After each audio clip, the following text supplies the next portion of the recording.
Salut à tous les amis, ravi de vous retrouver. Allez, petite update rapide du Bitcoin puisqu'on est sur des niveaux qui sont très critiques.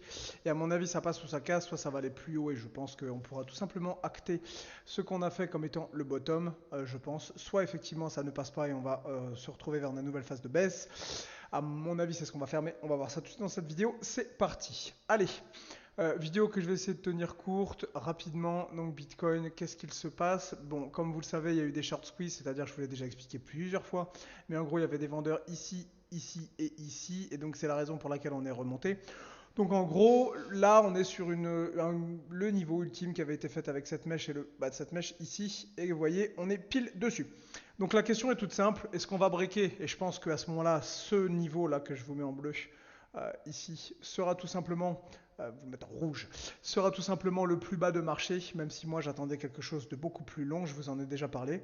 Ou est-ce que ici on va aller vers de nouvelles phases de baisse et à ce moment-là je pense qu'on pourra aller plus bas.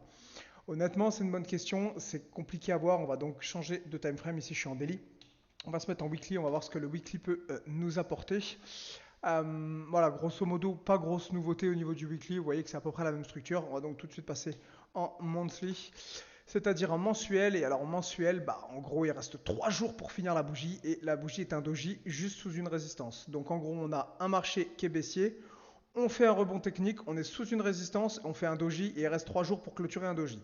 Si ça c'est haussier, j'ai dû louper quelque chose, vous m'en voulez pas, vous m'arrêtez si je me trompe, mais enfin pour l'instant les signaux sont toujours soit neutres soit baissiers, mais pour moi pas haussier. Oui, on a eu quand même une grosse remontée, mais encore une fois c'est parce qu'il y a beaucoup de shorts, donc on a tout simplement fait un short squeeze, c'était un rebond technique entre guillemets dans un marché baissier, donc pour moi pas lieu de s'inquiéter. Donc la question c'est tout simplement de dire est-ce qu'effectivement ici le marché va hésiter un petit peu avant d'aller breaker, c'est en quoi je pense qu'on aura fait le bottom. Je peux me tromper, mais à mon avis on pourra acter ça comme étant le plus bas. Soit ici le marché fait l'inverse, c'est-à-dire qu'ici le marché baisse, et si jamais le marché baisse et donc que c'est l'option numéro 2 qui est privilégiée, à ce moment-là ça veut dire que c'était pas le plus bas, ce point là à mon avis va être cassé, qu'on va donc aller plus bas. Moi, c'est évidemment ce que je pense qu'on va faire. Bien entendu, je peux me tromper. Alors, on va regarder quand même en 12 mois. Après une énorme année, donc là je suis en annuel, d'accord, en 12 mois, sur Bitstamp. Après une énorme année baissière, on a acheté quasiment dès le premier tick. Vous le voyez ici, vous voyez, vous avez l'open et le low. Vous voyez qu'ici sur Bitstamp, l'open c'était donc 530 et le low on a été chassé 476. On a été à peine plus bas, mais enfin grosso modo ils ont acheté dès le début de l'année. Est-ce que après une énorme bougie comme ça, qui n'a pas de mèche haute, qui n'a pas de mèche basse, on attend une continuation? Oui, personnellement oui, je vous en ai déjà parlé. On ouvre ici, on vient chasser un petit peu de volate en haut, et derrière on va probablement rebaisser. Moi c'est ce que j'attends, donc effectivement là ce qu'on est en train de faire, pour moi c'est simplement une mèche et ça va aller plus bas. Ça ne veut pas dire que l'année sera forcément baissière, ça veut simplement dire que je pense qu'on va casser le plus bas qu'on a fait et qu'on va aller chasser un petit peu dessous. Encore une fois je peux me tromper, mais moi personnellement c'est la structure que j'attends.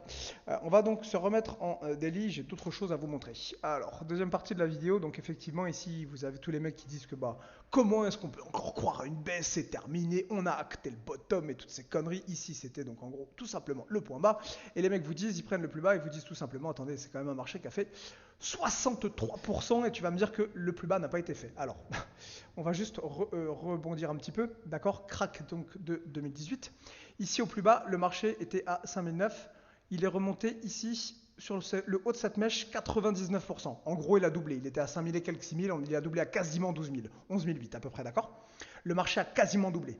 Pourtant, ici, c'était quoi le point bas? C'était 5000 et quelques. Et bien, vous voyez qu'ici, on a été bien plus bas. On était à 3000. Le crash n'était tout simplement pas fini. Et pourtant, Bitcoin avait doublé sa valeur sur un rebond technique. Donc, tous les mecs qui ici sont en train de vous dire, attendez, là, on a pris 60%, c'est mort. Non, non. On peut même en prendre 80 à la hausse sans pour autant avoir acté ce crack, puisque bon, pour moi il s'agit quand même clairement d'un crack, hein, la structure est la même, même si techniquement parlant j'ai été un petit peu surpris de la chose, je pensais qu'on tenait les niveaux, psychologiquement parlant avec tout ce qui s'est passé, on peut clairement considérer que c'est un crack. Encore une fois, le fait qu'ici on ait fait 60% ne me dérange absolument pas. En revanche, ce que je veux pas voir, enfin, ce que j'aimerais voir pour une hausse, formule-le comme ça, moi perso je voulais payer encore un peu plus bas, donc j'avoue que j'aimerais bien encore un push final des cryptos, et je pense que c'est ce qui va se passer.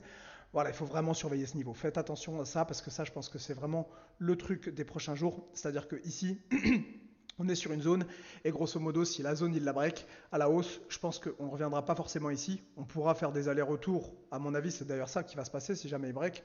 On fera un range entre le plus bas qu'on a fait Et le plus haut qui est de cette année, qui est, je pense qu'on ne breakera pas les plus hauts cette année, ce sera probablement l'année prochaine, qui est je ne sais pas où. Mais voilà, on va faire un range. Ça va être le scénario si effectivement ici, il décide de breaker par le haut. En revanche, s'il ne break pas par le haut et qu'il break par le bas, la structure va être différente. On va probablement aller casser plus bas, aller chasser. Peut-être il y en a qui attendent 12 000. Pourquoi pas avoir un retour à 12 000, 13 000, même 10 000, soyons fous, j'en sais rien. Avant éventuellement de repartir. Et c'est là où moi je m'apprête personnellement à repayer aux alentours de ces niveaux. On va dire peut-être 12-13 000. À partir de là, clairement, je vais recharger en Bitcoin. J'ai dit que je ne le faisais pas parce que j'étais suffisamment exposé, mais enfin, à 12-13 000, c'est quand même cadeau. Puis après, effectivement, soit ça va à zéro et on aura tout perdu, soit ça remonte et on sera content d'avoir payé des Bitcoins à 12 000. Mais donc là, voilà, on est sur une zone. Qu'est-ce qu'ils vont faire? Je ne sais pas. En tout cas, je suis désolé, mais la bougie m'inquiète en mensuel. Quand vous voyez une bougie mensuelle qui est à 3 jours de clôturée, qui est un doji sous la moyenne mobile, sous un niveau, dans une tendance qui est quand même baissière, les mecs, vous excitez pas parce qu'il y a eu une belle bougie de hausse. Encore une fois, c'était un short squeeze. Donc, vous pensez ce que vous voulez. Je ne dis pas qu'on va pas breaker par le haut, attention. Je ne dis pas non plus qu'on n'a pas déjà fait le bottom. Personnellement, techniquement parlant, je suis simplement méfiant et tous les mecs qui vous disent qu'on a pris 60% et que le crack est terminé, je suis personnellement en désaccord avec ça. Et voilà, je vous ai expliqué mon point de vue. Maintenant, encore une fois, je peux tout à fait me tromper. Le but n'est pas d'avoir raison ou tort, le but c'est juste de faire du pognon. Et là, pour l'instant, si on va plus bas, peut-être que de l'argent on en fera. Là, en l'occurrence, il y a quand même beaucoup de gens qui sont malheureusement négatifs. Donc effectivement, à voir ce que va faire le marché dans les prochains jours, dans les prochaines semaines. Je vous dis, de toute façon, ça va à mon avis. Je pense que là, ça va terminer en doji, à moins que ça s'excite dans les 3 prochains jours, mais je pense que la bougie va clôturer en février, donc en doji. Et donc la question, c'est de dire, en gros, qu'est-ce qu'ils vont nous faire? C'est-à-dire que ici, est-ce qu'ils vont nous casser la bougie par le haut ou par le bas? Là, vous voyez, vous avez un petit doji, vous pouvez prendre votre petit doji, mettre ça dans une autre couleur quand même, et vous vous dites tout simplement que c'est ça qui va être assez représentatif, c'est-à-dire que ça, si vous le pète par le haut ou par le bas, ça va être des signaux qui seront complètement différents. Donc vous pouvez vous mettre des alertes, même sur TradingView, vous mettez une alerte en haut, une alerte au bas, et vous allez voir, perso, je pense qu'ils vont le breaker par le bas, je peux me tromper. Ils peuvent aussi faire un piège, le breaker par le bas puis remonter, ou faire le breaker juste par le haut pour aller chasser un peu de liquidité, puis redescendre. Bref, il faudra voir, mais je pense que voilà, les niveaux qu'il faut surveiller, ça va être haut du doji, grosso modo 25 003 sur Bitstamp, et bas du doji, 21 003. Voilà, 21 003, 25 003, les deux zones à surveiller. Vous pouvez mettre des alertes et vous dire que si jamais on sort d'un côté ou de l'autre, ce sera un signal pour le marché. Réponse donc dans peut-être quelques jours, voire même quelques semaines, parce qu'on va peut-être aussi latéraliser ici un petit peu avant de prendre une décision.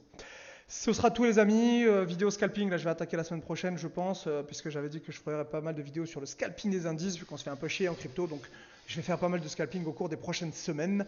N'hésitez pas s'il y a des thèmes particuliers que vous voulez voir en scalping indice à me le mettre dans les commentaires. A plus les amis.